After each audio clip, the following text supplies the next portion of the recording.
तुम्ही कधी अशा माणसाला भेटलात का, जो स्वतःच्या भीतीपोटी अचानक समोरच्याला ऑर्डर द्यायला लागतो किंवा स्वतःचं महत्त्व मीपणा पटवून द्यायला लागतो? गीतेचा 7वा श्लोक याच पॉवर डायनॅमिक्सवरती बोट ठेवतो. दुर्योधन आत्तापर्यंत दुसऱ्या म्हणजे शत्रूच्या सैन्यातील श्रेष्ठांची नावं सांगत होता, पण आता दुर्योधन आता द्रोणाचार्यांना म्हणतोय, आचार्य, आपल्या बाजूचे जे श्रेष्ठ नायक आहेत ना, त्यांच्याकडे पण जरा लक्ष द्या. मी तुम्हाला फक्त आठवण करून देण्यासाठी ही नावं सांगतोय.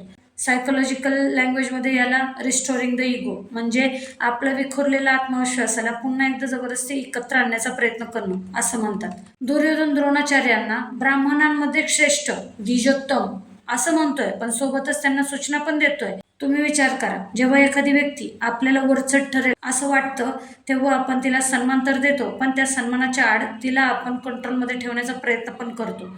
हा दुर्योधनाचा द्रोणाचार्यांवर दबाव टाकण्याचा एक मार्गही आहे. आता दुर्योधन म्हणजे केवळ तुमच्या माहितीसाठी अशा पद्धतीने संज्ञा वापरतो. हे क्लासिक डिसमिसिव्ह बिहेवियर आहे. म्हणजे काय, सगळं मला माहिती आहे, मी घाबरलेलो नाहीये, फक्त तुम्हाला आठवण करून देतोय, अशा पद्धतीने बोलणं. जेव्हा आपण स्वतःच्या चुका किंवा भीती लपवतो, तेव्हा आपण समोरच्याला असं भासवतोय की आपल्याला सगळं मॅनेज करता येतं. हा एक मानसिक मुखवटा आहे. दुर्योधन स्वतःच्या सैन्यातील नायकांची नावं घ्यायला लागलाय का? कारण त्याला भीती वाटतेय की जर त्याने स्वतःची ताकद मोजली नाही तर त्याचे सैनिक आणि गुरु त्याला सोडून जातील किंवा सिरियसली घेणार नाहीत. याला आपण व्हॅलिडेटिंग वन्स ओन एक्झिस्टन्स म्हणजे स्वतःचं अस्तित्व टिकवण्यासाठी स्वतःचीच फुशरकी मारणं असं आपण म्हणतो.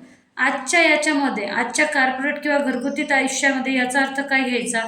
तर जर तुम्हाला कोणाची मदत हवी असेल तर त्याच्यावर अधिकार गाजवण्याऐवजी पारदर्शक राहा.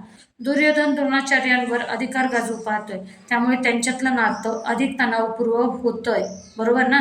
स्वतःला सिद्ध करण्याची घाई सोडा. ज्याच्याकडे खरी शक्ती असते ना, त्याला माहितीसाठी बाकीचं काही सांगण्याची गरज नाही लागली. तुमचं काम बोललं पाहिजे, तुमचे शब्द नाही. नात्यामध्ये पारदर्शकता ठेवा. जर तुम्हाला सुरक्षित वाटते ना, भीती वाटते ना, तर ते तुमच्या मार्गदर्शकाजवळ मान्य करा. मार्गदर्शकच नाही तर कोणतेही नातेसंबंध असू द्यात, जर तुम्हाला भीती वाटत असेल तर जे कोणी आहेत त्यांच्यासमोर ते मान्य करा. खोट्या बढाया मारून विनाकारण स्वतःच्या विनाशाची, अपयशाची किंवा नात्याच्या शेवटाची स्क्रिप्ट लिहित बसू नका. मला एक साधं विचारायचं आहे, तुमची ही जी बॉसगिरी आहे ना, खरोखर तुमची ताकद आहे की तुमच्यातल्या भीतीचा आवाज? हे एकदा चेक करा. जो स्वतःला आरशात ओळखू शकत नाही तो जगाला कधी जिंकू शकणार नाहीये. मुखवट्याच्या पाठीमागे लपू नका. स्वतःच्या ताकदीला प्रामाणिकपणे ओळखा. All the best.